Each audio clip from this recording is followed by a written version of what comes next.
So this is an opportunity today to show you some things that I have not just developed by myself. This was a Roger Holmes development. He was my carpool buddy for many years, and I kept hounding him about how to do this sort of stuff.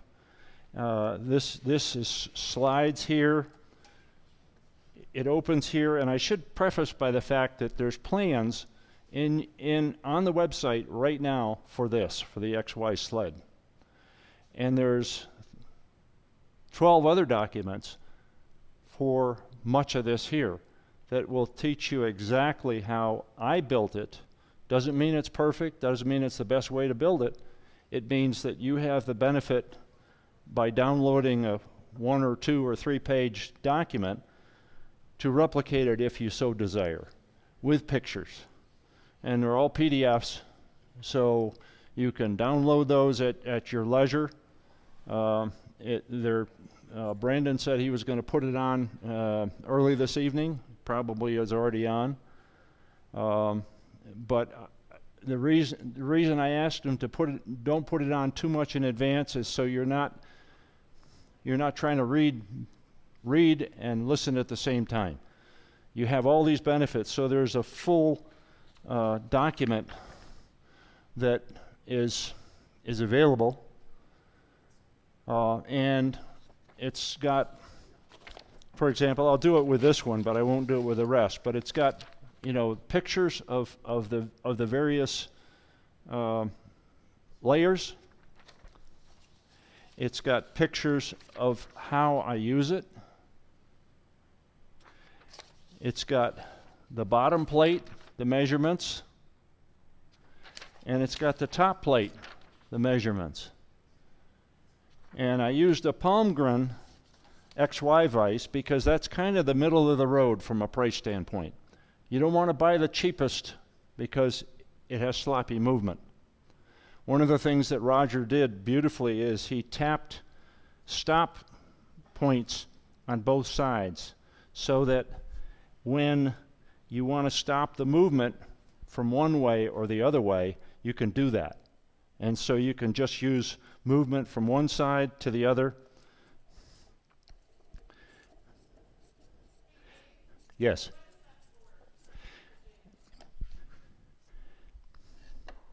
You can make these little tick marks using this index wheel. By doing that, and you can unscrew this and put it into any one of these holes in the base so that this can hang way out here. You clamp it down, you clamp the 2 pieces together, and you can make this very simple. I just did 2 simple examples. This is another simple example, and I'll show you the tool I used to actually make this. The tool I used to make those red things is here. And for each one of the tools, I have a base, and I can put this in one way or I can put it in the other because they're square. So I can ring this back.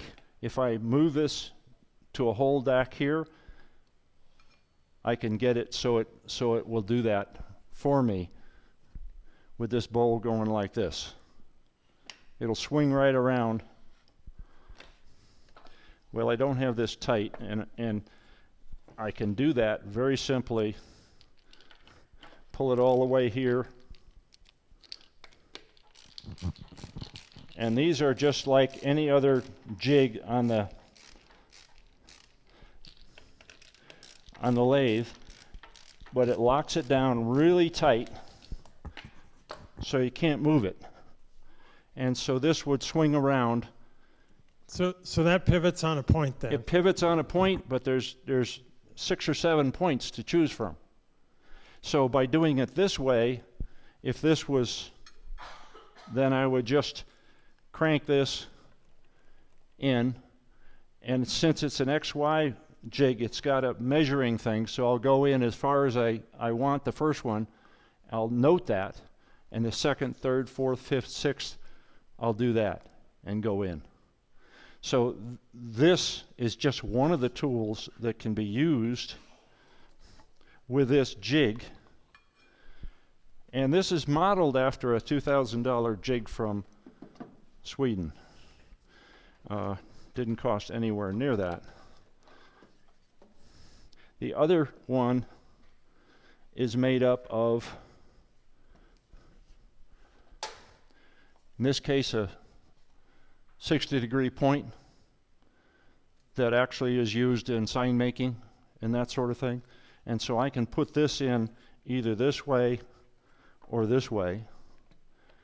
And if it's this way, then I just have to bring it out, crank it down, and in this case, crank it in or crank it sideways.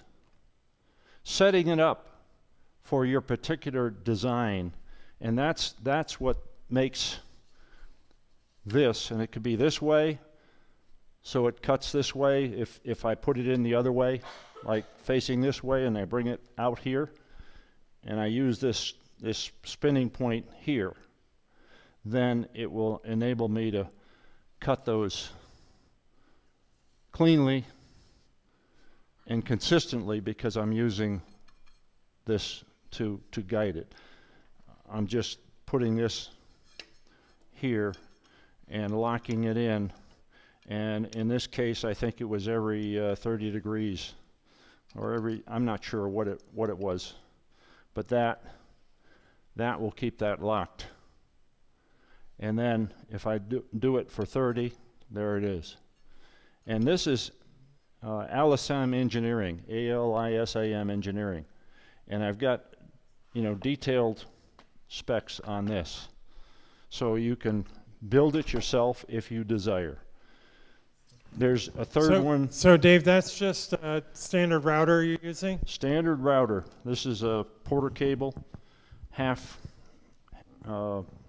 It will do half or quarter. This is a 1/4-inch adapter in there, and you can use any router. The router doesn't make any difference.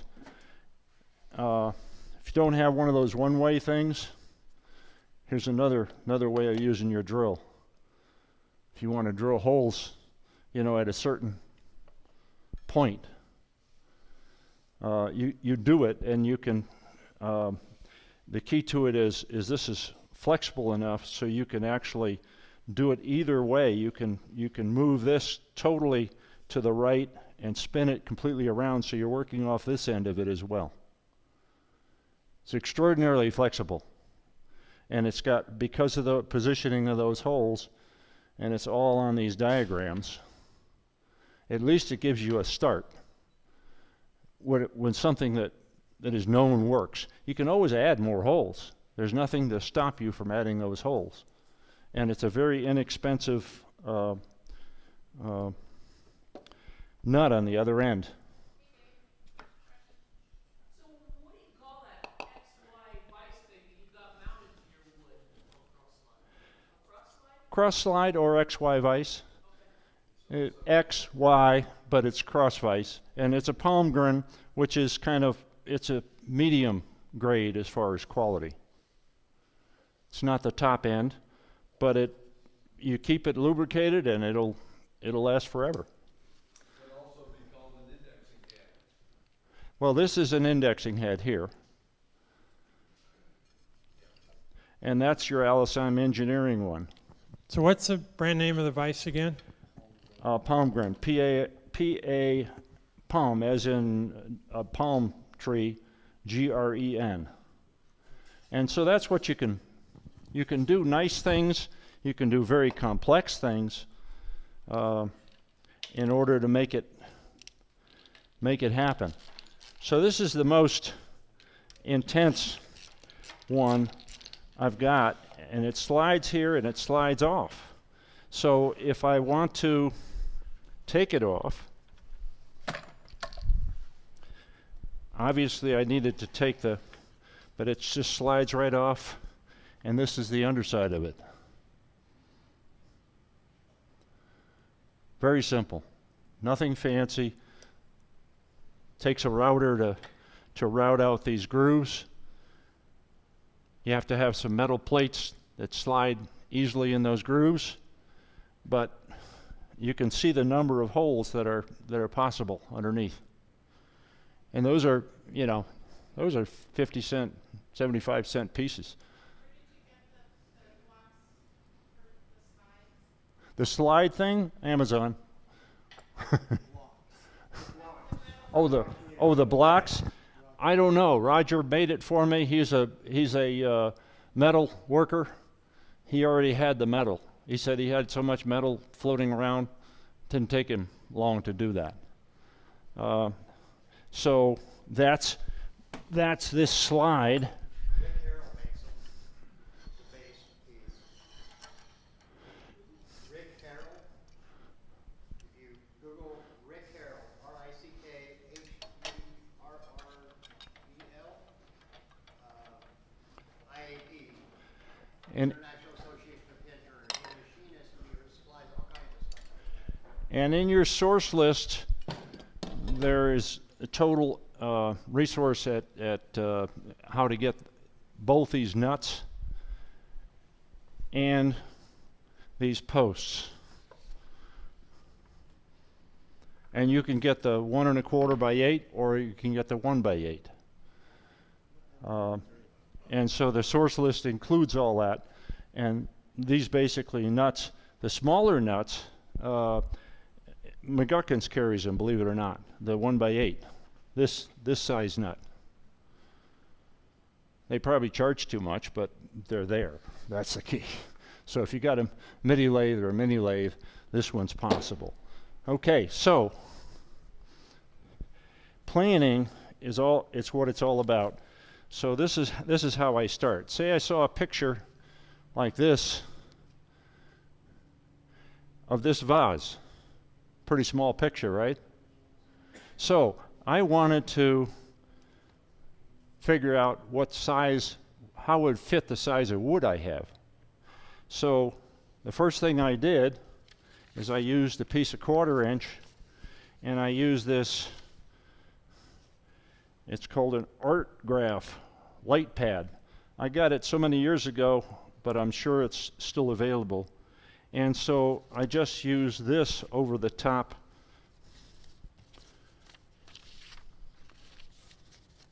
of this, and you can't see it very well. Well, that's doubled up. That's the reason you can't see it very well. And it's because it's got to be single.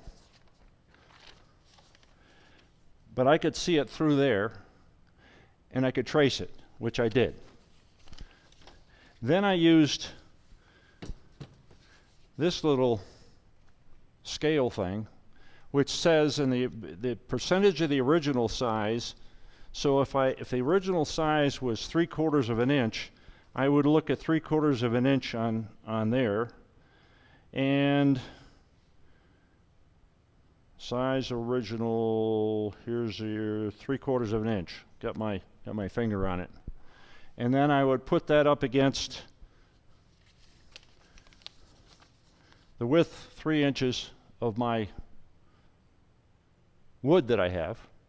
And I want to make it this tall. I want to make it 12 inches tall and 3 inches wide. So basically a standard turning blank. And I figure out if I want to make that 3/4 inch to 3, it tells me I have to use 175 times. So I go to my printer and I print this thing 175 times, and it results in this. So I have my plan, and I don't have to be an artist. I don't have to worry about drawing it. And if I have a 2.5 inch blank, it's easy to adjust that with just this Statler type of thing. It's called proportional scale, a proportional scale. I do not have this in the notes, but you can come up and look at this later. I hope to be out of here a little bit earlier than 8:30 so that you'll have a few minutes to look at the stuff and feel it and hand it if you like. And I don't know how much the Artograph is. I got it so many years ago. But that's how I plan, and I use a lot of this 1/4-inch paper because I can center that when I'm looking at it on the glass. I can center that thing with these things so I can use that as a measuring point, because you'll see that is centered on the piece. Hey, Dave, Yeah. those light tables are available on Amazon on all different sizes, and they're pretty darn cheap. My wife uses them for quilting, sewing. And if you look at this particular book, this shows an incredible planning process that Colwyn Way did. And I'm just picking the smoker because this is one book I have, and he does exactly what I would do in the way of these drawings. So if you want to change the size of these drawings, you just copy them using a copier, and then trace them, blow them up or blow them down, and it gives you infinite possibilities without a lot of hassle. So that I use as an example. I do a lot of turquoise work, and I tell you what I'm going to do. I'm going to get rid of this. This I put on my bandsaw blade, as if you were in the position of bandsawing. It's got a track that goes in the slot in the bandsaw. I've replaced this a number of times. You have a picture of this in one of the documents and all the measurements. Now, those measurements may not apply because mine's a Laguna, 11.5-inch throat, and this reduces your throat just a little bit. But if you put a log across here or a branch across here, and you push with both hands on either side, and use your fingers behind it up against this backboard, or you put slices of wood back there to make it even, you can push that log through the bandsaw totally safely. There's no way it can get out of your control because you got two hands, one here and one here, that are pushing it. And you can see that I almost went through at one point, so I had to replace this. This is like 15 years old, but I've never cut my finger off on a bandsaw because of this. Now, if you have bigger logs, you need to make it longer this way, and this, is further down here. If you have, just branch wood, smaller stuff, you can make it smaller. But you make it to suit your bandsaw. And it's the safety factor is the main reason that I did that. Okay, that gives me more room. Now, I also didn't bring my wall racks off my walls in my workshop, but I give you a picture and I give you measurements in case you want to do something like it or similar to it. But what I didn't want to do was start drilling holes throughout my walls. The first thing I did and this is my second workshop when I came to Boulder in 2001. Actually, it was the third workshop. And I had already used these panels, these hanging panels, in the prior workshop in Virginia. And so what I did is, the first thing I did is I ringed the wall with 15 amp circuit and a 20 amp circuit, because this is a one-man shop, so there's only one person going to be plugging stuff in. But about every 5 or 6 feet, there's a plug at chest height. There's one plug on the top that's 15 amp and one plug at the bottom that's 20 amp. And since I was doing the electrical work myself, zero cost in essence. I'm not paying an electrician to do that. And so I left like 4 feet between each one of those, 4 or 5 feet.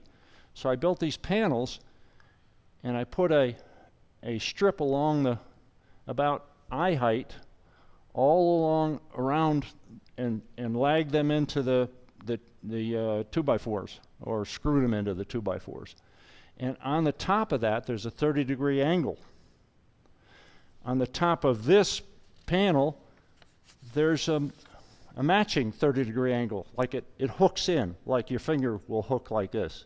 And the weight of it will hold it solid. You don't need to screw it in. And so what I did is I put all these other jigs on top of it, screwed them in because I made it out of wood. So it's become extraordinarily flexible, and I have moved. When you set up a shop, you never set it up the same way all the time. So I could move whole panels, I could move everything that was screwed to these panels to something else, and it took, a couple of years before I stopped moving. And then when I stopped moving, everything was where I wanted it to be. So this is another option for you to think about. To hold your tools, to hold all kinds of things, and you just develop a need for hanging something, and you build it, and you screw it in, and you hang it. French cleats, yeah. And so that's it. Now I do a lot of turquoise, so I'm going to very quickly just show you how I do it, but recognize there's also a full description online now with everything I know about it. So you don't have to reinvent the wheel. If I use very hard turquoise, these last about a pound of turquoise. The blades they melt down, they're gone. If you use a softer turquoise, you'll get 3, 4, 5 pounds out of those. My threshold is $6 for one of these total sets at the thrift store. If I see it $6 or less, I buy it. It's just crazy. You do things that are nuts. This is plastic. I've never had plastic. The first one I had that was plastic, I wrapped tape around it because I figured it was going to blow up in my face. No, I have glass ones.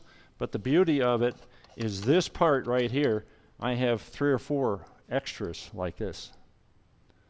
And so when the teeth go, I just put a new bottom on it and go for it. The secret to it is putting it in to start off with. This is how we've gotten turquoise in the past. And I've shared this turquoise with this club in the past. This is Campitos turquoise, and that's the way it comes. And when I got it, it had some matrix in it. So what I did is if I paid, in the early days, I actually put forward $5,000 in turquoise. And my wife said, "You did what?" And that one I sold about 1/3 of it to Front Range Woodturners. And I sold about 1/3 of it to you guys. And I still had 1/3 left. But I had belonged to Capital Area Woodturners in Washington, D.C. So I said, well, I got to get my money back. And so I made contact with some buddies back there that knew me and knew my integrity and all that stuff, and sent them some pictures. It took about 2 hours by the time they got the email before that last 1/3 was gone, because they were starving for Colorado turquoise in Washington, D.C. The key to it is I take only that much. Just this. And I put this on here, and I'm going to do a grind.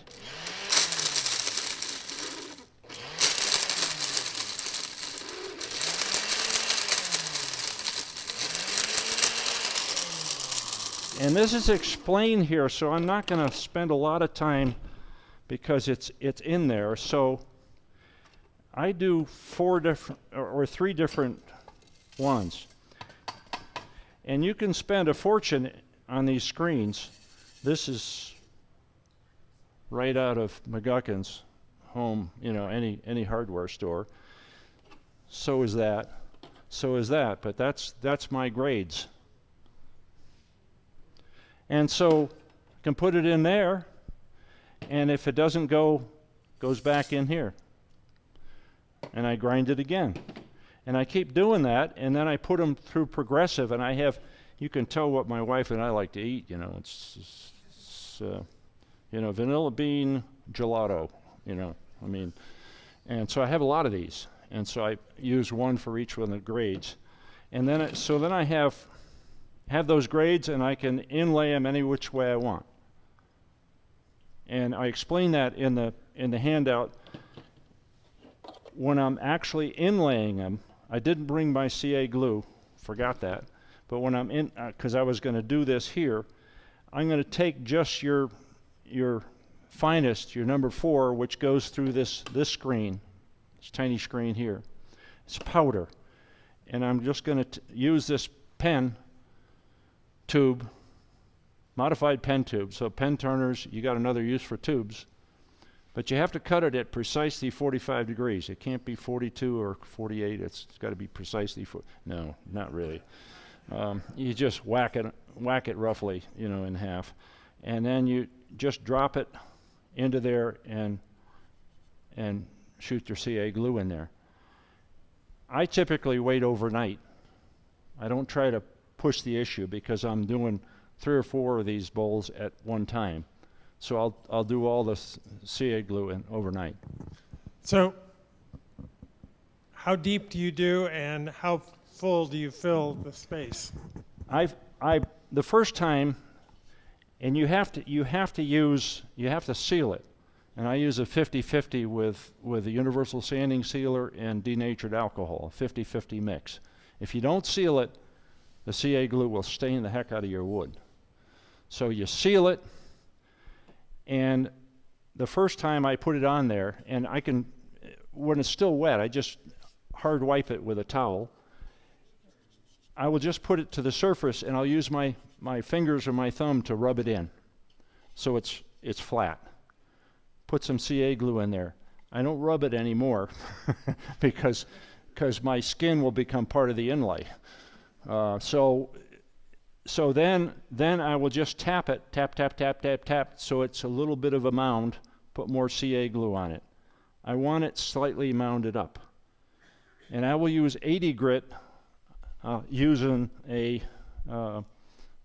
this and a 2-inch disc. We didn't see this. Angle drill. Oh, angle drill, I'm sorry. And this is Wood Turning Wonders. They claim all the insides of the ones they sell are metal instead of plastic. I believe them. These last for a long, long time. And they're about $75, and that's a lot cheaper than $130 or $150 for the fancy ones. I do blow them out constantly with air when I'm using them, so that it keeps the inside as clean as I can get it. But once that's done, then I'll grind it with the 80, but I'll just feather it to a certain degree, because this is soft wood. This is box elder, and it's pretty soft. But I can do the outside and actually do the inside if I'm careful not to dig in. And so this is, you can see where I've done that, but I need to do more here. I failed to see that. There was a wormhole right here. I filled that with sawdust because when I carve out the inside more, I didn't want to be carving turquoise. If it was all the way through and there was a hole there, then I would fill it with turquoise once I got this thin enough where I wanted it. But from the outside, you can see where I did this, and I'll just use an 80. But I'll put this in my lap whatever you do, don't let that spinning piece get up against your clothes, though, because it will definitely ruin your shirt and possibly your stomach or your turning muscle, as some people say. But it's an iterative process. It may take 2 or 3 days to do this, but if you're doing 2 or 3 bowls or 3 or 4 bowls at the same time, you're going to save yourself a lot of money and time. So that's pretty much, the description is there, but in the opening paragraph I put my name, Dave Hawley, and my email and my home phone number. So if you have questions, feel free.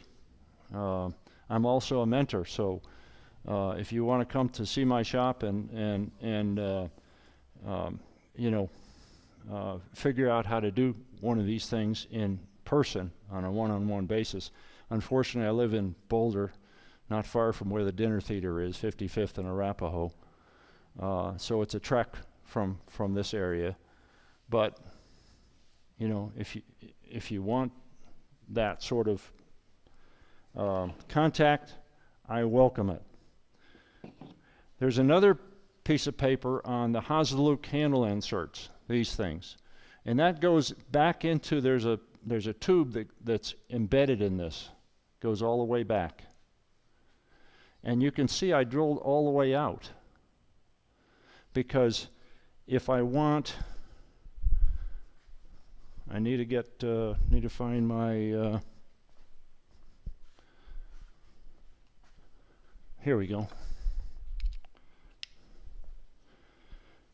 And the Hawley handle inserts, I've been using these. They're sold by Craft Supplies. They're sold by Packard.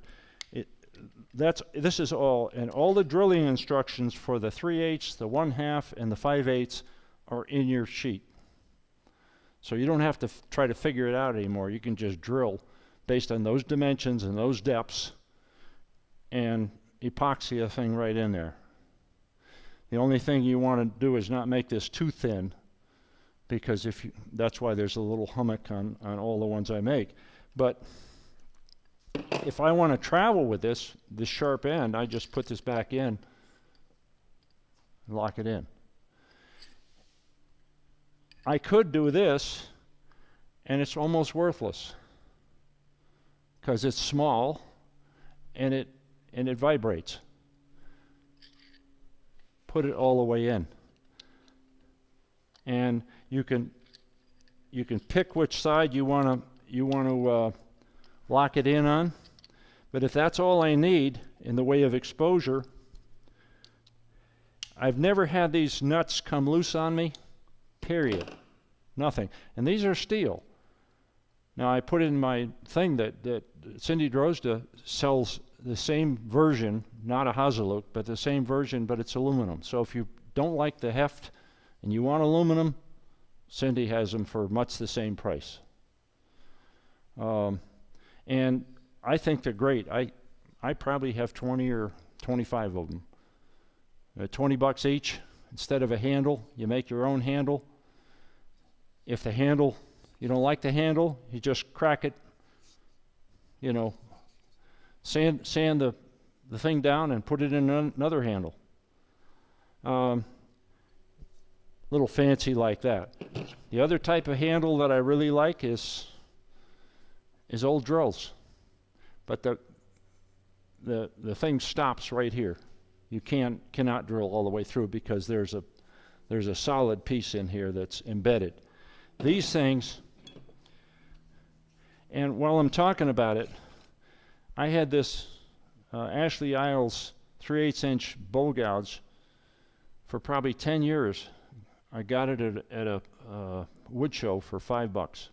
I didn't know what I had, but I tried it. I put it in a, and I couldn't use it. It was just brutal. All that space. So by putting it in the equivalent, if all I need is that much, tighten it down, 0 vibration. It changed my whole turning life. Just that one change, no vibration.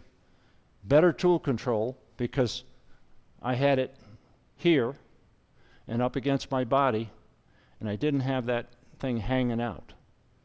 Now, with a 1/2 inch bowl gouge, it really doesn't make any difference, or 5/8 inch. You can have it hanging out because there's enough. Although, on a deep bowl, you'll notice that you'll move from a 1/2 inch to a 5/8 inch pretty quickly because of that vibration. But if it's deep and you need that length, fine. But that's why you have a 5/8 to turn to.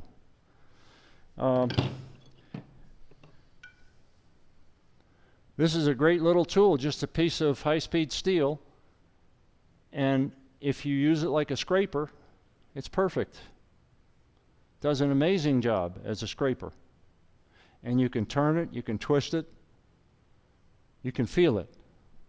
And again, this is not so long. This was a 6-inch piece to start off with, so it's not so long. It's here. But if I started getting vibration, I would take it out of this and put it in a Hawley candle. And when they were selling Hawley candles, you know, out of, it was in Las Vegas, Woodworkers Emporium. He was selling these, and he was selling them only in this length. And I asked him, I said, could you make me an 8-inch? Because the 8-inch works so much better for a spindle gouge instead of the 12-inch. That also changed my life in turning because the 8-inch I could hold like this right into my turning muscle, and I could even hold it here if I wanted to, because it was smaller and I could do delicate work with it. So this is the type of stuff Dave Landers does. This happens to be based on what I saw by Alan Stratton, Stratton, online. And so I figured out where I could get these things and put the chuck right on it. And then this is John Beaver's. And I give you plans for this. Yes, I do. But I do not give you plans for John Beaver's because he charges $30 for them. It's his plans. These are actually the plans, but nobody gets a chance to use their cell phone on this one. They owe, order it from John. He spent the time to do beautiful drawings. My drawings aren't anywhere near as professional, but they'll get you to this point, and you can start experimenting for very little money, just this, and it gives you the different heights that you can do. It can be used for waves, like you do, Dave. And this slides back and forth. You can use various holes in it. So this is actually built totally based on John's specs. It's also just a way to hold a piece that you want to cut on the bandsaw, not necessarily a way to create shop saw. Well, it has, you can do the curves, you can do straight shots, you can do almost anything because you could do a straight line if you want to clamp a board on your bandsaw. You can do just it's almost infinite. You just got to get out of the box, if you will, and enjoy it. I was having trouble getting into curves, and so my friend Roger made this for me. It's a sanding disc, but it's very thin. And it's just got a nut that's been welded on there.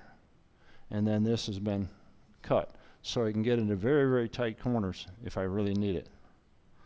It's got a heavy duty 80 grit or 60 grit even. And if somebody tells me they don't use 80 grit in their shop, then that person is likely to be not telling the truth. I wouldn't call him a liar. I was just saying likely not telling the truth.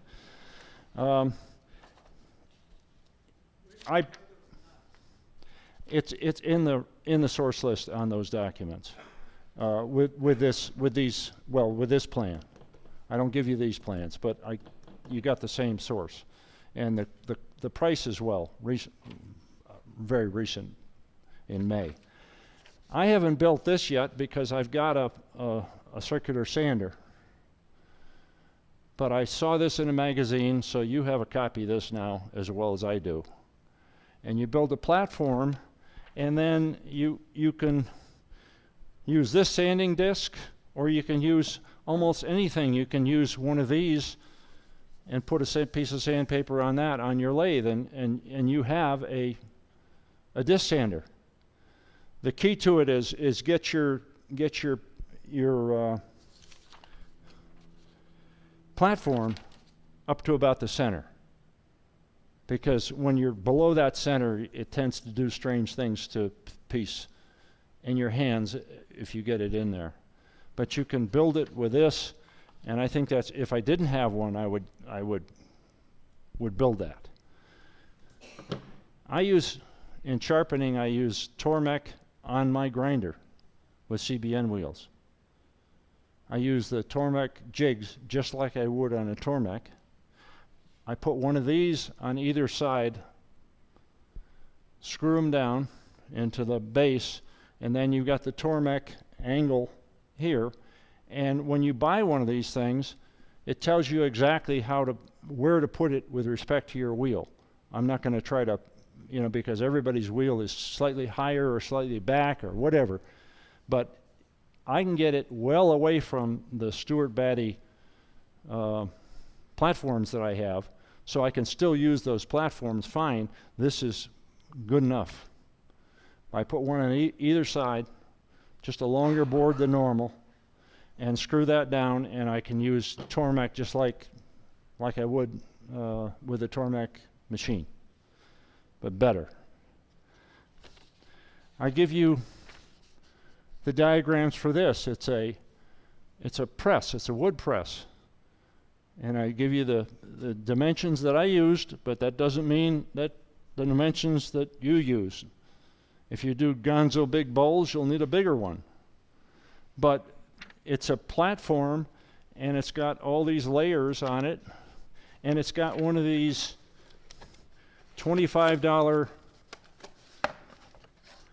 pony things in the top. This is what contacts the wood, and you can, epoxy on a piece of wood if you want, but I just use a buffer piece of wood between the piece and this. This goes in the top of that. But you'll see these diagrams, and you'll see, what that pony is. Can I squeeze my grapes with that too? You can. You can. You just need the right containers and the right plunger to go on the end of this thing. If you have the curved, it would work. It'd work. I give you plans for this. This is high-speed steel power hacksaw blade. And you can get them for $20-25 at big box store. You just want to make sure you get one somewhat tall like this, because it's really strong. You don't want half this height. And the first thing you do is grind off the teeth, and then you shape the end, because it had a little hole in the end, so I just backed away and I shaped, and I use it like this. I'll use this behind a large bowl, and this has saved my lunch many times. Of course, you can't go just straight in. You got to go, 1.5 or 2 widths. You got to keep working your way in. But it's very, very safe, and I use horse wrap as a handle. So this is really my prison shiv. That's really what it is. My other shiv is this little thing, and this is a 3/8 inch made in China high-speed steel. Not great steel, but it took me probably hours and hours to figure out the exact precise angles. But if I can do both a Vic Mark 70-degree angle this way or this way on the right, this way on the left, I can't tell you how much time this has saved. One tool will do, and you can get into a tight spot and just touch it. I sharpen this once a year. That's all I need, because I'm only touching it. I use a parting tool to get in to get it flat, and then I just go in and make the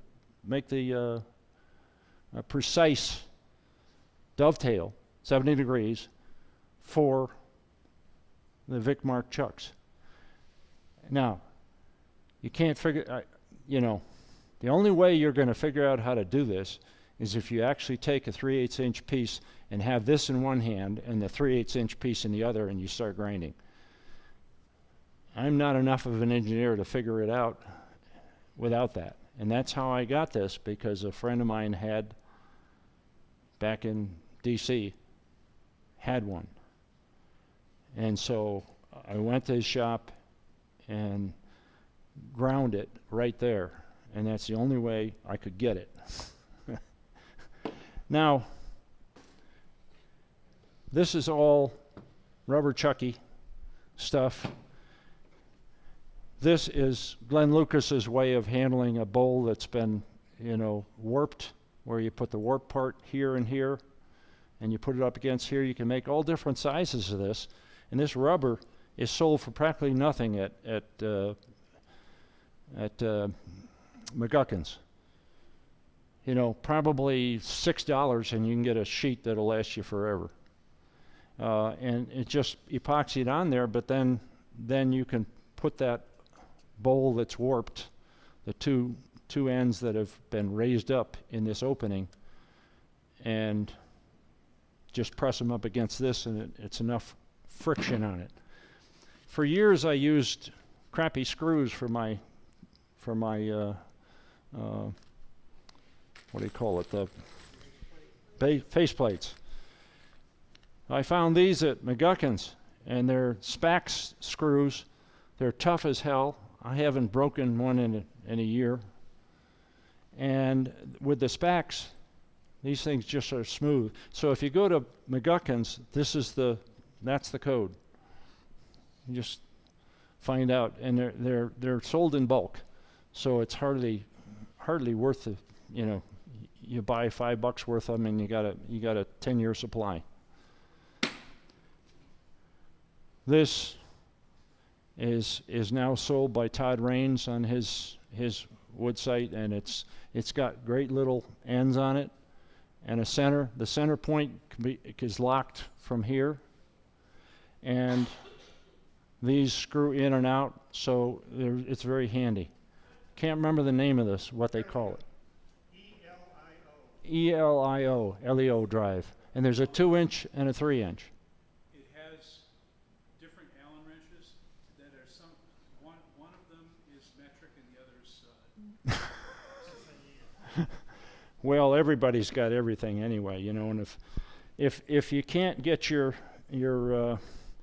batty thing up, this is a way to do it.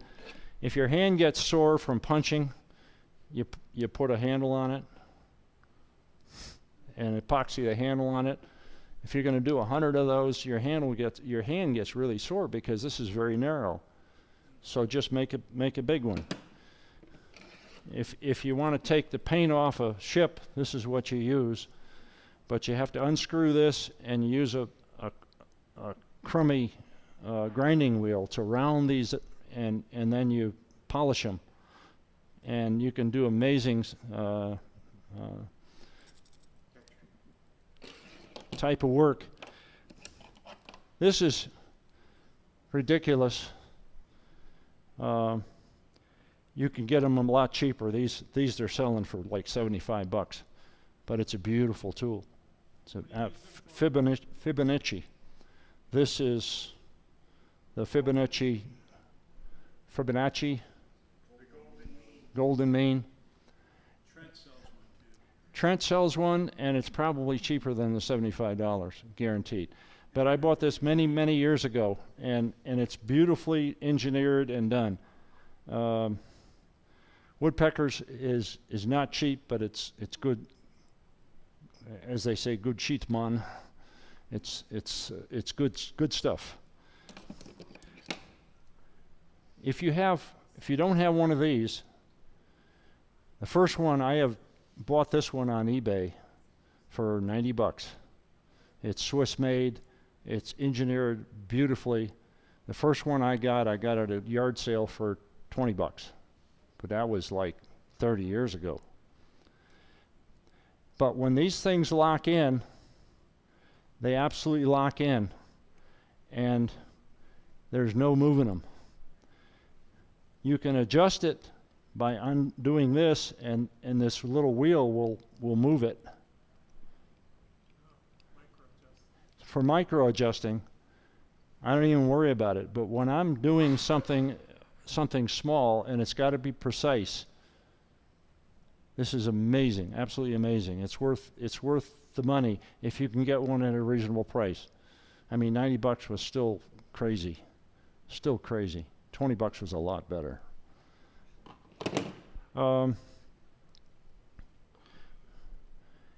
If you wanted to make the curves in this sort of, and this was in a J. Paul Fennell course that I learned this technique, and this was just scrap piece. I put some glue in there just to keep it from splitting further. It'll never go further than this, but if you want to figure out how to draw these things, this is how you do it. You put this in this is in your headstock, obviously, and then you just line it up, and then you do all half the things by just drawing your pencils, and then you adjust this to where you want it. Infinitely, this is just 2x4 stuff that you can put on the top. You can use that as a platform for a pencil if you want to. Infinitely adjustable, and so you can make these plans, and then you can start your carving. So it's just an easy way of making it happen. In Front Range Woodturners, we buy from Industrial Abrasives every quarter, and you can buy sheets roughly 1 meter by 1 meter for about $20. And you can, on each sheet, I put, well, there was some, I know where I put the pieces. Each sheet has not 2-inch things or 3-inch things, but 2 1/4 and 3 1/4.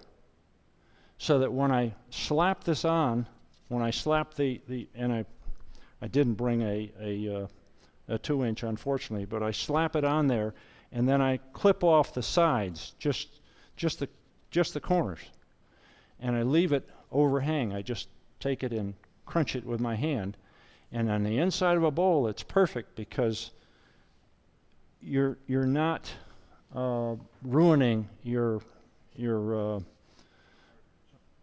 what do you call it?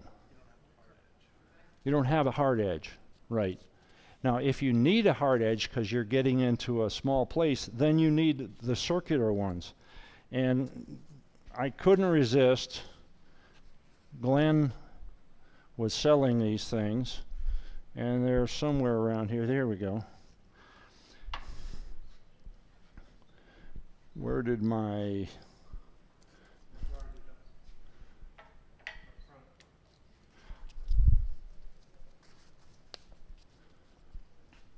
It's a plastic thing. Right there, on the bottom. Oh, there we go. Thank you. I didn't want to do it on that surface because it wouldn't work.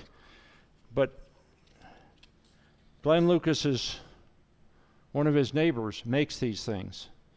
Believe me, that is sharp as a razor blade. And so if I want to make that, it fits in the 1 1/4 precisely.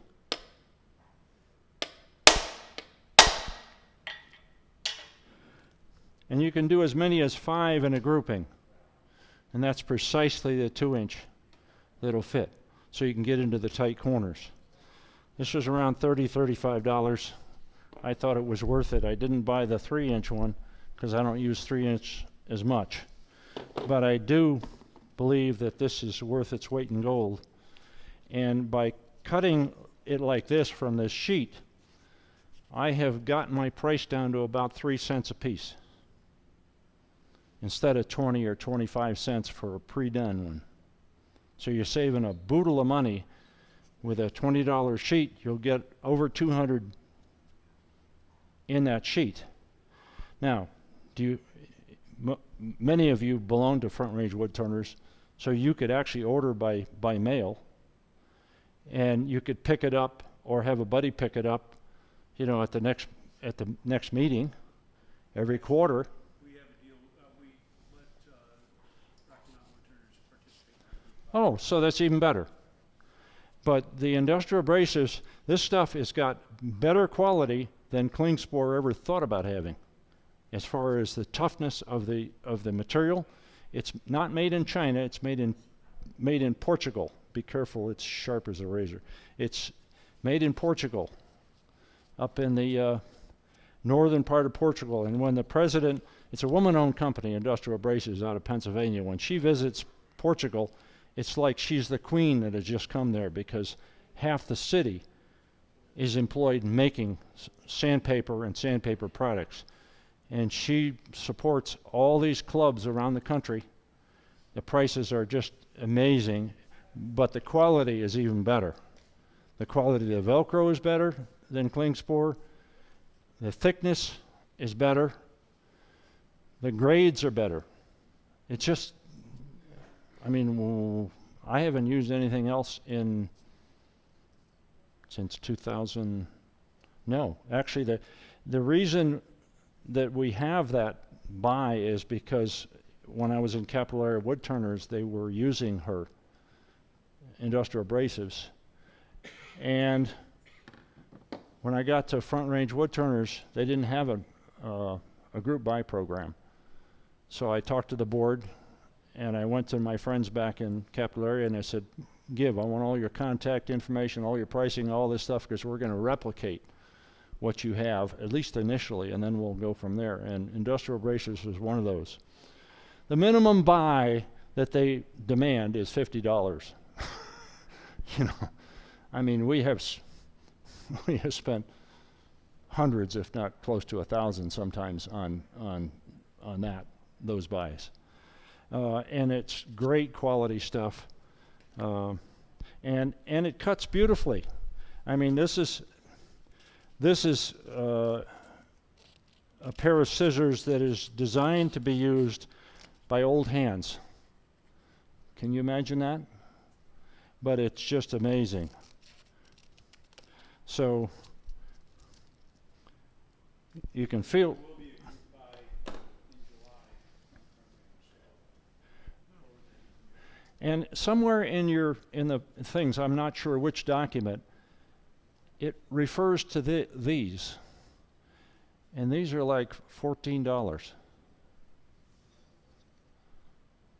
for a, 1 1/4 by 8 So with you a. found those in 1 1/4, not just the 1 inch. No, they have the 1 inch too, and the 1 1/4. But somewhere in I forget which document isn't in there, but there's a source for this, and it's an amazing buy. I mean, you're going to spend $25. You're going to spend double that for the same sort of thing. This is also a nice thing. Roger also welded this for me because he's a welder, and he realized that he should have spot welded it and not welded it totally around the whole circumference because it warped. Quick answer: you take a little washer and you put it under the warped end. Now it's dead flat. Easy fix.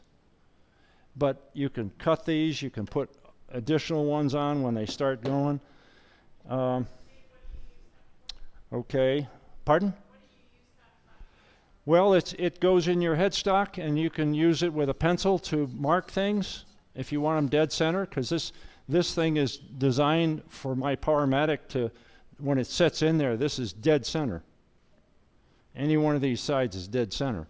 So I can draw on my piece lines if I want to. And it's just, you know, it's a simple thing. This, you know, is an onboard. When I first started doing this, I got these nuts, like this nut that I had over here, the big nut like this.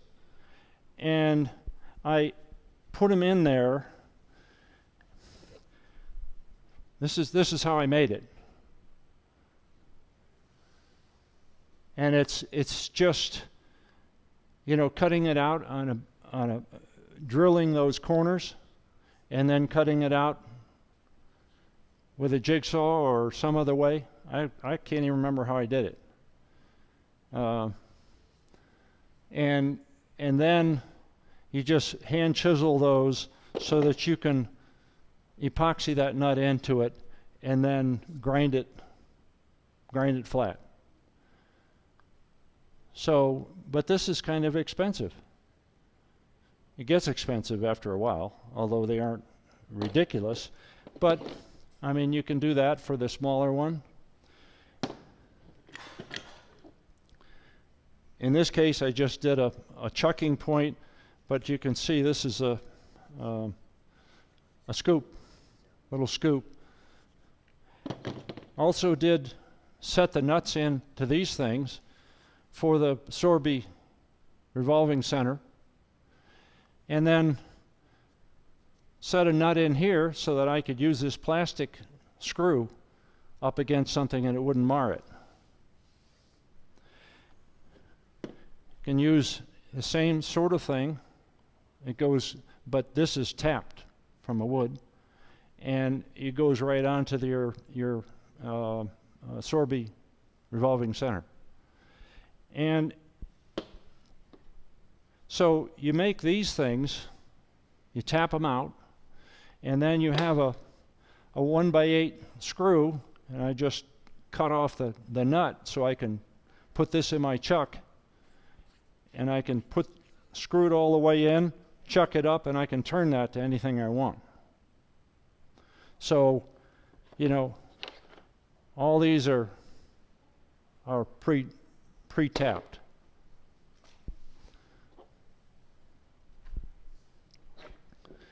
So, you know, this is a way.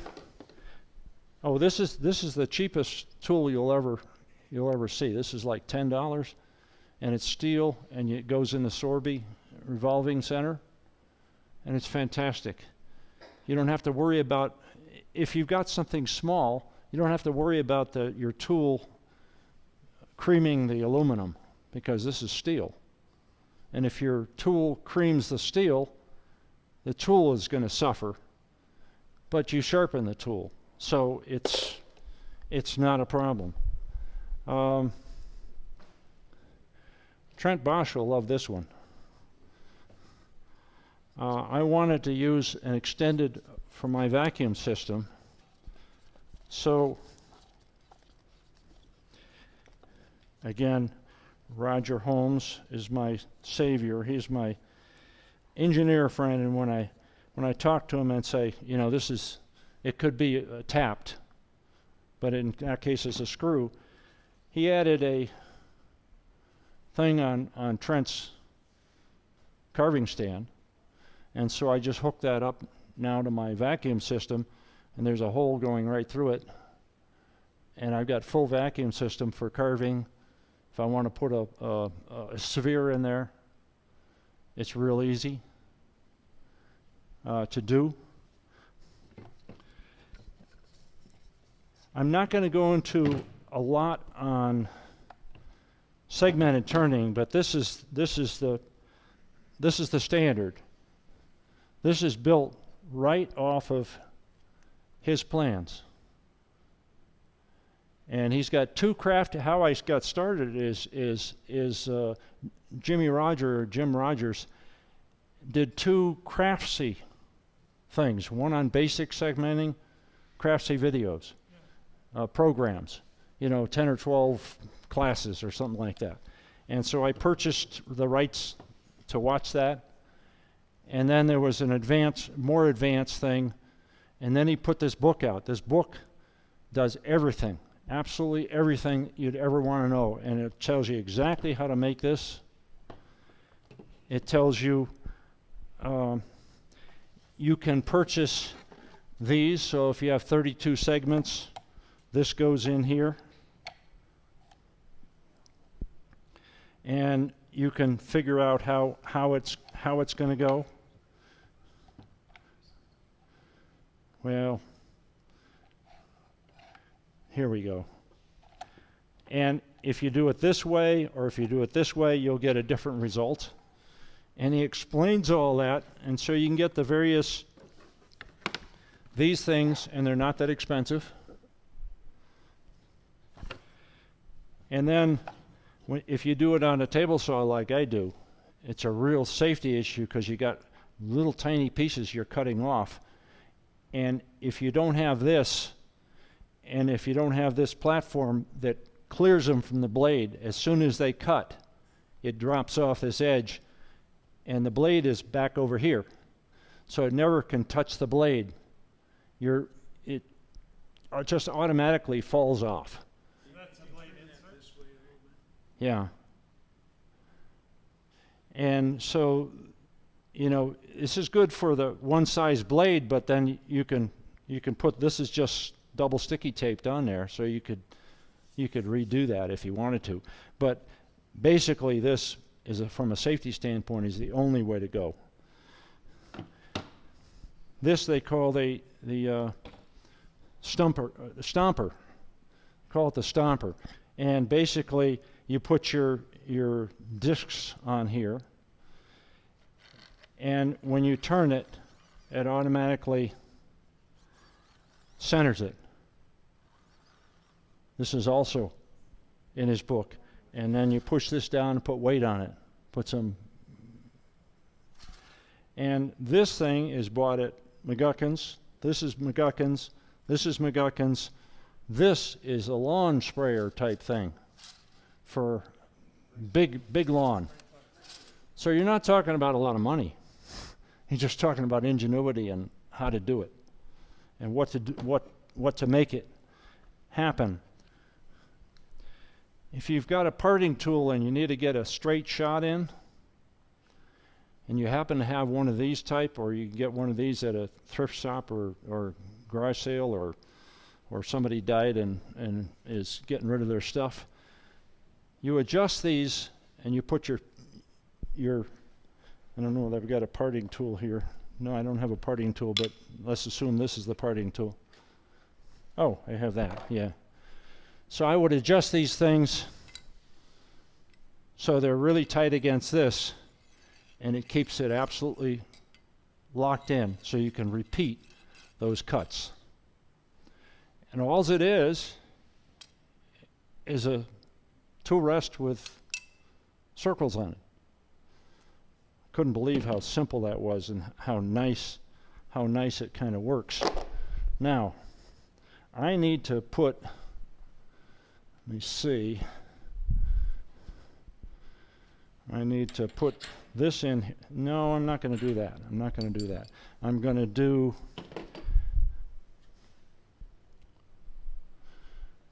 to show you how I tap.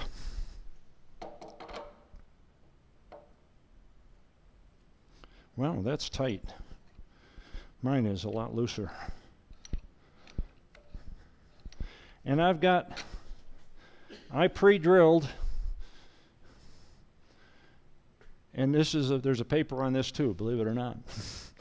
But I drilled out this because on my Powermatic, this needs to set right up against the headstock, so I needed to that's a Powermatic adaptation only, that little inset. That's to make it lock into the headset perfectly on a Powermatic. Doesn't have to be on other lathes if it's not there. But all I've got is I've got this locked in here. And I need to get this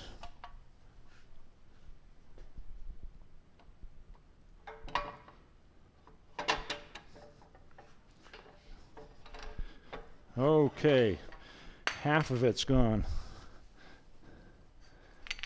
And you can I'll figure this out. There we go. And beautiful. I have a bed extension on mine. When I got it, they threw in the bed extension for nothing. I couldn't believe it. Now it's a ridiculous amount of money. But I needed this. And all the tools that are used for this are here. And I have 3 taps.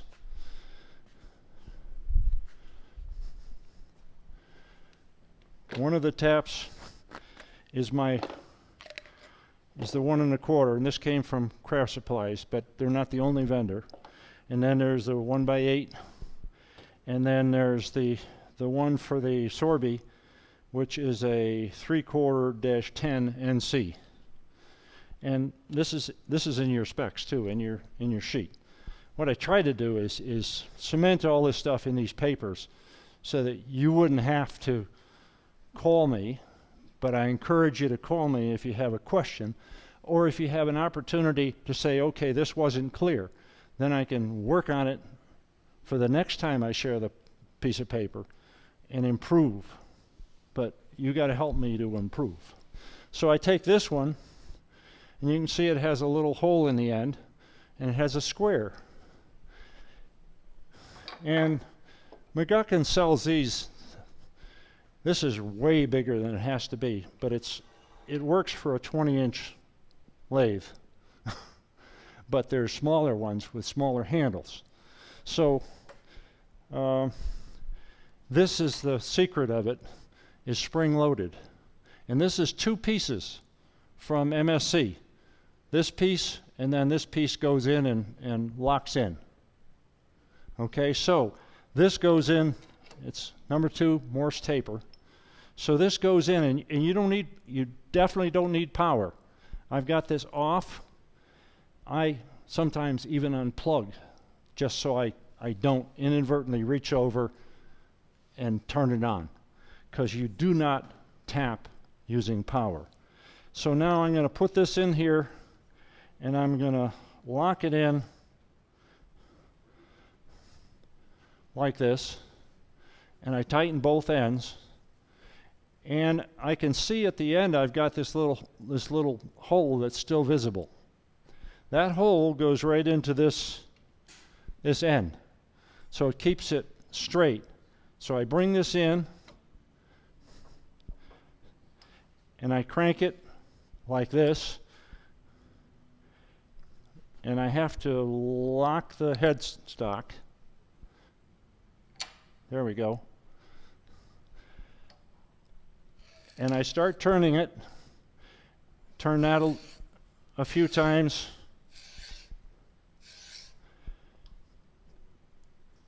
turn that spring-loaded thing a few times, turn that, and I can make any number of these. I've made maybe 100 with this tap, and it's still going strong. Because it's dead straight this way. There's no, you can put it on a pillar drill. What do you call it? Drill press. Pillar drill is the English. And so just trying to make sure it doesn't fall out. And when it gets real easy, I can see it coming out the other end, actually, but this one's angled, so I'm going to keep going till it bottoms out. I just touched it. And so now I'm going to just back away.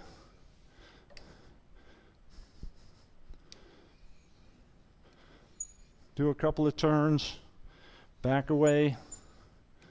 And if you were up here, you'd see there's a little slot right there that I can see.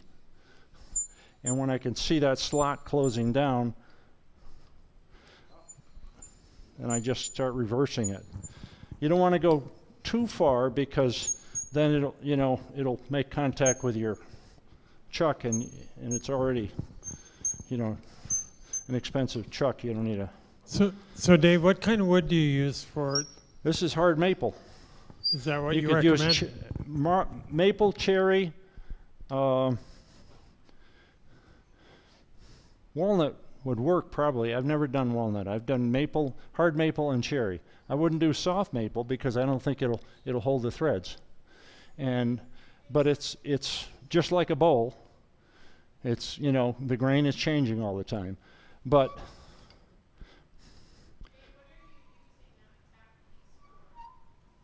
What am I using? You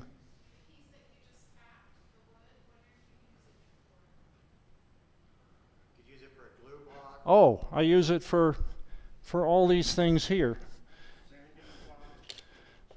Faceplate. Because this was all the way through, so I can use it for a faceplate. I can use all kinds of jigs on it. I could do the same thing as I do here. These are off center for the design to be off center, so that I can do strange things with spheres. These are all other jigs too, like to hold eggs and things like this, that I've just messed with over the years. I even tried PVC. PVC was not fun to do. It's kind of, on a bandsaw, it's a little tricky. You can get hurt pretty quickly if you're not really braced using that. So that's not my favorite one, but yeah, all these, it could be used for anything that has a screw in it, could have the threads in it. Neil says that you should only do it on side grain. Yeah. I've done it on end grain and it seems to work. Have you ever tried that? I have not because I follow the rules, I guess. But so that's it, and it's easy as that. Doesn't take very much time.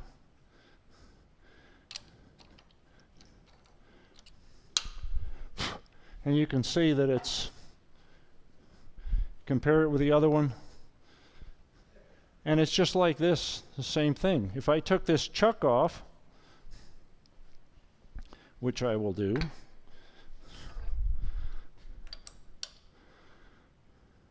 I need to lock and notice, because I've got an extension here, I've got a sizing thing for the one. I don't use the chuck key in here because that puts a lot of stress on that joint.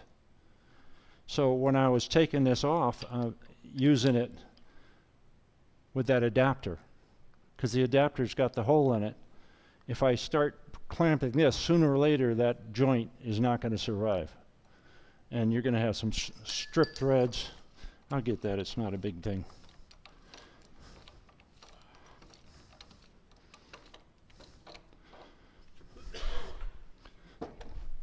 And so this, for a Powermatic, fortunately you have a Powermatic, mine is a B, but that can be anything you want it to be. You can glue stuff further on that. You can replace this plate, reuse it 1,000 times, and it's all because of this and this particular piece. And the sources on these are in your list, are on the list for it. Okay. There's one other thing that I wanted to accomplish at least, and say, And I did a little pre-work here so that it would take less time. I'm trying to think if I forgot anything. Use a step center. Use a Sorby drive. Let me see which side had the step center. Probably this one. And all I did, because this is going to be a sphere. And there's so many different ways of doing spheres. First of all, you need a, well, if I extend this out, I can get my, I need a tool rest that's about that big, but if I extend this out and move this, it'll work.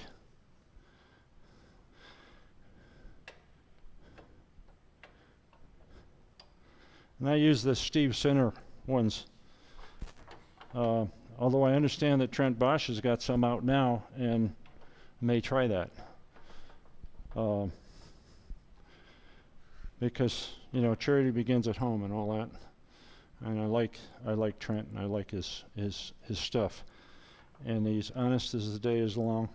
And I really appreciate that. I mean, that to me is integrity that's alive and well. So, I've got safety glasses on. That's probably all I need because this is not what you'd call a major thing, except I need to get that down.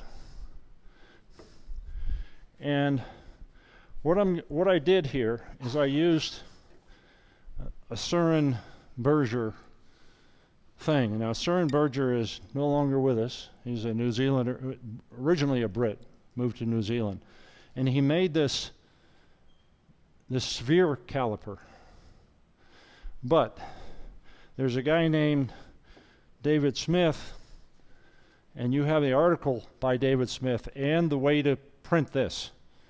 This is free. This I bought for $40 and is now being sold on eBay for $75 because it's no longer in production. This is $0. This is $75. Which one are you going to pick? You know, it's the same thing, but you can also use a 0.41 measurement. And if you go to Alan Stratton's, Stratton, his YouTube channel, and you start looking at it, he will give you the math that you need to do it and how to do it and explain it in several different ways.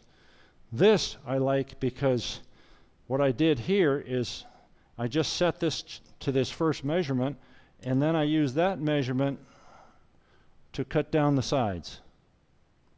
So the width is the same here. That's got to be because it's a sphere, right? Okay, so I don't touch these. I put these gently aside so they don't change the measurement. Well, actually, I'll do one other thing. I'll use these to mark it here, to mark it here, to mark it here, and to mark it here.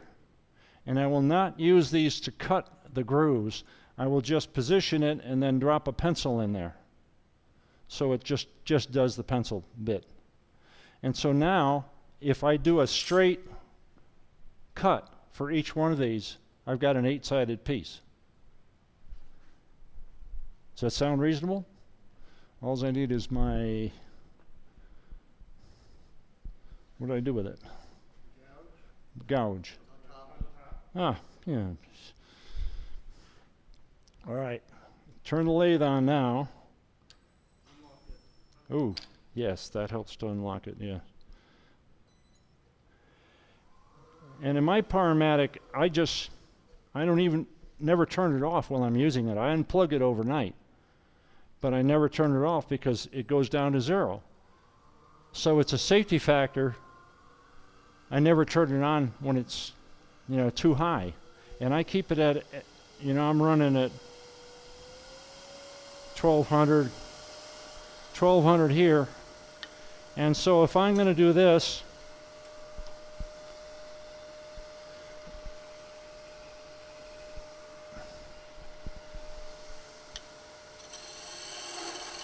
all I'm doing And this is my 20-year-old bowl gouge. It's almost gone. Just got a little bit left on it.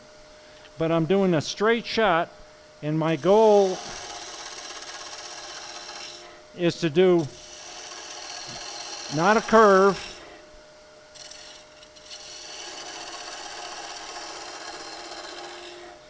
okay, I wandered here a little bit, but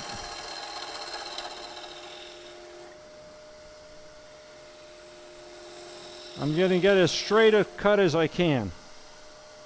I'm going to do the same thing on the other side.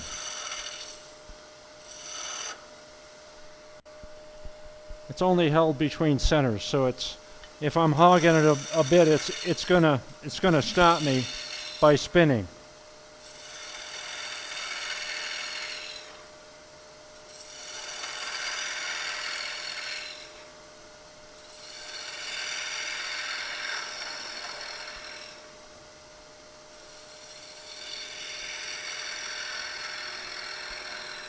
Søren's directions are keep the pencil line. Well, didn't do that because I was rushing. But keep the pencil so it shows. That'd be ideal. Okay. So now I've got an 8-sided piece. Now I've been very careful with this. I haven't messed with it at all. And if it starts to get too loose, you just tighten this screw. It's not a big deal. But I use this to start off with. I've used that now. Now I'm going to use these little ones. The directions on how to use this, I'm not going to try to confuse you. They're crystal clear in David's write-up. But basically this is in inches, and if you've got a 3-inch diameter, then you go to 3. You know, and the big numbers are this. The small numbers are this. It's very intuitive, but the article is 2 or 3 pages long, and it goes into extraordinary detail. He's very precise. I don't think you can miss. And it's 0 cost. And all I did was put a piece of moving tape on that to give it a little strength, and then cut it out with a pair of scissors. So you can pass this around if you want, so you get it. But it's in there. So now my little ones here, I'm gonna turn it on at a slow speed, and I'm going to line it up, put one here, one here, one here, and I'm going to just guess that this is the end, because it's not a, and I'm going to turn it around so that I can gain access. And by using a step setter, it brings it out a ways. And if it's a slight angle and if it's not perfect, who cares? Who cares? So now, once I cut these at a straight shot, I've got a hexadendron something or other, 16-sided vehicle. So I'm going to run it up to about 1200 again, because that's what I like to turn this stuff at. And again, I'm going to make an effort to keep my, see that I kept the pencil lines there. Amazing. I have done hundreds of these, so I don't really get too upset if I don't, do it right. So now,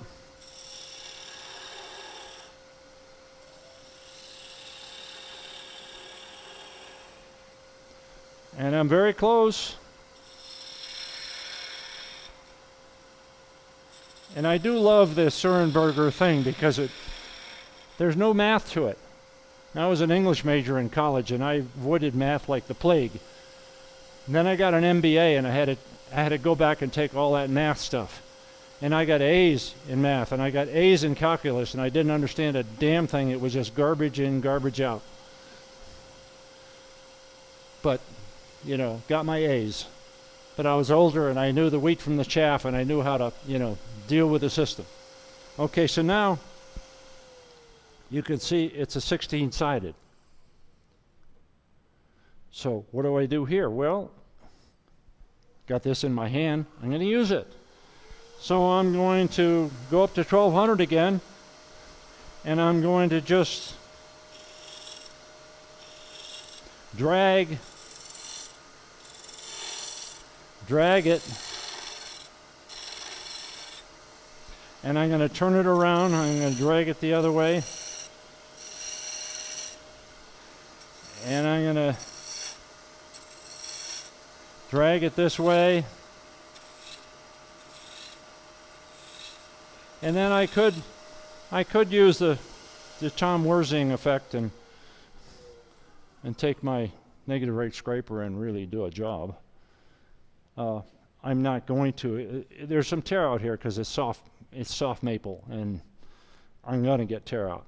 But use the finest tool you've got, which is an 80 grit sandpaper, and sand the crap out of it.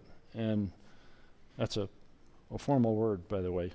And then you can down in the bottom here, I can see that I'm going to need to take a little bit more off, and I'm going to need to take a little bit more off here. But how I determine that is calipers,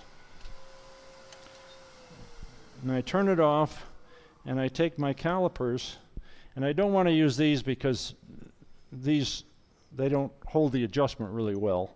They're not supposed to. But I'm going to take this, and I'm going to drop it across here, and then I'm going to take this, and I'm going to drop it across here. There it is. It rubs both ways. And I'm right on the nubs. So now I can sand this if I want to, because I've got it's not a perfect cube or sphere, but it's close enough. And so I've got this done. That's my test. So I'll sand it, and then I'll keep messing with it, and then I can put it in between these things and sand and take the ends off. You know, these are curved, and there's other ones. You know, there's so many different ways of doing this. If I want to do it off center, I'd use these. And so the cleanup crew really doesn't have much to do tonight, just a little bit. But I'm going to leave it at that and pass that to you, and you'll see that it's rough because I didn't probably spend what I should have, but I never make them out of soft maple. It just doesn't work. You know, I'll do hard maple or cherry, or I have made a number out of the plywood, the fancy plywood. You just glue them together. That's kind of sexy.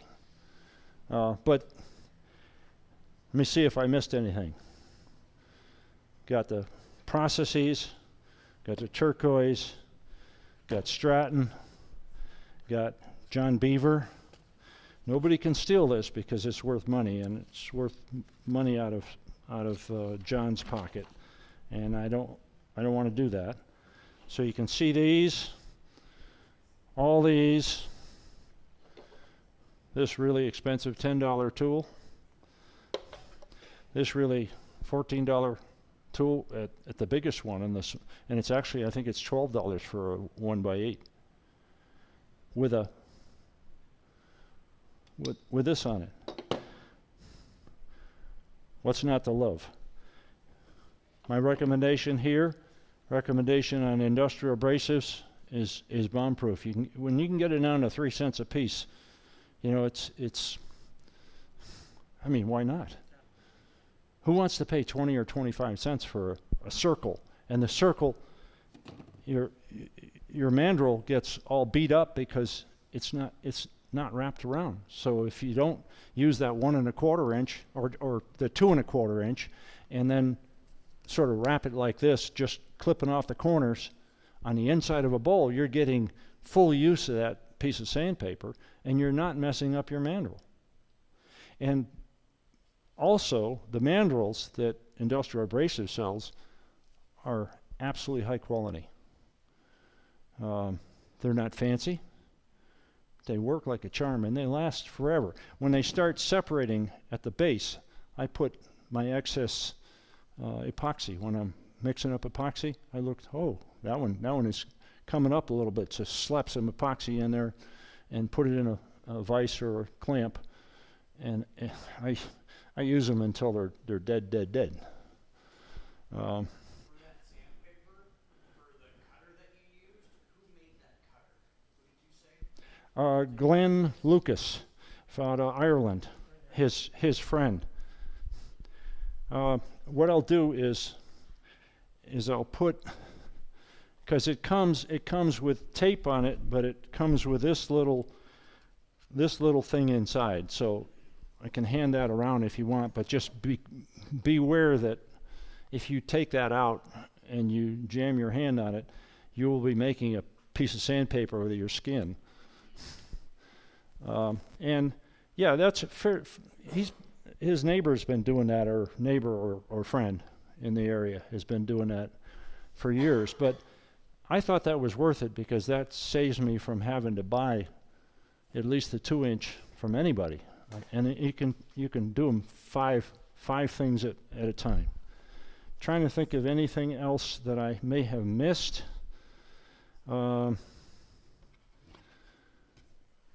Any questions on anything that I've addressed generically? Like, see, this is another sphere. I could have turned this tonight. And this is the shocked wood, that the scrap, really nice plywood, but scraps of it. And if you get enough scraps, you glue them together, you can make a nice little sphere. There's a couple of them. Please use something like this on your bandsaw. You will be much safer. Because if the bandsaw is, well, that's not a good here. Say you're the bandsaw. I'm going to hold that branch, and I'm going to stay at least an inch away. But I can be as close as an inch and feel absolutely totally safe, because I'm gripping that I've fingers either locked in back here or locked in like this with braces, scrap wood braces in the back, and so I can just slowly push that straight through. I can hold a branch like this and cut the end off because I got 2 hands on it and I've got it braced against this platform. And I think in there I put a 30-degree, maybe this is 48-degree, I don't know. It doesn't make any difference. You know, I've heard people do a vertical, do a 90-degree. But this is easier to use because of the 45-degree or so, you know, because your fingers have a place to go. If it's 90 degrees, you're like this, and your wrists are Plus your wood is round. yeah. Triangle will hold a piece of round stuff. Yeah, but if there's, and then you can take that and you can actually use that sled to take the side branches off too, if you hold it the right way, because you're pushing this sled through. It's not like you're sliding it on the bed of the saw. You're pushing the sled through, and the sled doesn't go either way, doesn't slip one way or the other. So it might save some fingers. That's the reason I state that. Questions? It's 8:20. That's it. Feel free. You got like 10 minutes before I start packing up, and you can ask me questions, or you can, do whatever up here.